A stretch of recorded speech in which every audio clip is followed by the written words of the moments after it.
Informatika di bidang pendidikan. Informatika di bidang pendidikan adalah disiplin yang mempelajari dan menerapkan teknologi informasi untuk mendukung proses pendidikan. Ini mencakup penggunaan perangkat lunak, sistem informasi, dan alat digital untuk meningkatkan pengajaran, pembelajaran, dan manajemen pendidikan. Contoh informatika di bidang pendidikan yang pertama yaitu e-learning, yaitu platform seperti Moodle atau Google Classroom yang memungkinkan pembelajaran jarak jauh di mana siswa dapat mengakses materi, tugas, dan forum diskusi secara online. Yang kedua ada kelas hybrid, yaitu kombinasi pembelajaran tatap muka dan kelas online, di mana siswa dapat mengikuti sesi secara langsung dan juga mengakses materi yang direkam secara daring. Yang ketiga ada sumber daya multimedia, yaitu penggunaan video pembelajaran di YouTube atau platform edukasi lainnya untuk menjelaskan konsep yang kompleks dengan cara yang lebih visual. Yang keempat ada ujian online, yaitu implementasi ujian dan evaluasi berbasis komputer yang memungkinkan penilaian lebih cepat dan efisien. Yang kelima ada simulasi dan game edukasi, yaitu menggunakan aplikasi seperti Kahoot atau Quizizz untuk mengadakan kuis interaksi yang membuat pembelajaran lebih menyenangkan. Manfaat peran informatika di bidang pendidikan. Yang pertama, ada aksesibilitas yang lebih baik. Siswa dapat mengakses pembelajaran dari mana saja dan kapan saja, memfasilitasi pembelajaran jarak jauh. Yang kedua, ada meningkatkan kualitas pembelajaran. Penggunaan multimedia dan alat interaktif dapat membuat pembelajaran lebih menarik dan efektif. Dan yang ketiga, ada efisiensi dalam pengelolaan. Sistem manajemen pembelajaran atau LMS dapat memudahkan guru dalam mengorganisir materi, penilaian, dan komunikasi dengan siswa. Tujuan peran informatika di bidang pendidikan. Yang pertama, ada mendorong inovasi dalam pengajaran. Yang kedua, meningkatkan keterlibatan siswa. Dan yang terakhir, ada memfasilitasi pembelajaran berbasis teknologi. Dampak positif. 1. Akses informasi. Siswa dapat mengakses sumber belajar yang lebih luas melalui internet, memperkaya pengetahuan mereka.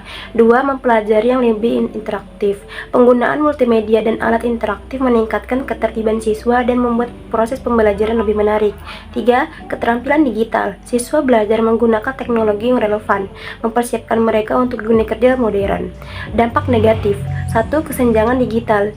Tidak semua siswa memiliki akses yang sama terhadap teknologi, yang dapat memperburuk kesenjangan pendidikan.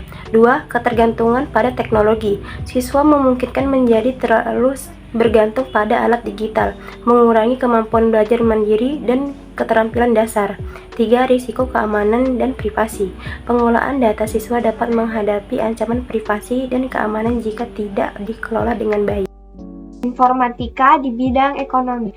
Informatika memainkan peran penting dalam bidang ekonomi dengan menyediakan alat dan teknologi untuk mengumpulkan, menyimpan, dan memproses data keuangan. Hal ini memungkinkan analisis data yang lebih efisien dan akurat, serta membantu dalam pengambilan keputusan yang lebih baik dalam bidang ekonomi.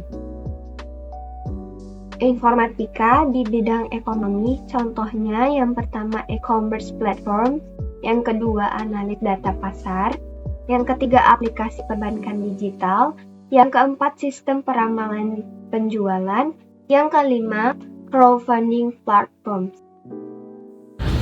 Manfaat peran informatika di bidang ekonomi. Yang pertama, ada efisiensi operasional. Automatisasi proses mengurangi waktu dan biaya, meningkatkan produktivitas. Yang kedua, pengambilan keputusan yang tepat. Data analitik mendukung keputusan strategis yang lebih informatif. Dan yang ketiga, akses pasar global. E-commerce memungkinkan bisnis kecil menjangkau pelanggan secara internasional. Tujuan peran informatika di bidang ekonomi. Yang pertama, meningkatkan daya asing. Yang kedua, mendukung inovasi dan kreativitas. Dan yang ketiga, meningkatkan kualitas layanan. Dampak positif. 1. Inovasi dalam produk dan layanan. Teknologi informasi mendorong pengembangan produk baru dan perbaikan layanan memenuhi kebutuhan pasar yang dinamis. 2. Akses pasar yang lebih luas. E-commerce membuka peluang bagi bisnis untuk menjangkau pelanggan di berbagai lokasi, meningkatkan penjualan. 3. Meningkatkan efisiensi. Automatisasi proses bisnis mengurangi waktu dan biaya operasional, meningkatkan produktivitas. Dampak negatif. 1. Kehilangan pekerjaan. Automatisasi dapat mengakibatkan pengurangan tenaga kerja, terutama di sektor-sektor yang mengandalkan pekerjaan manual.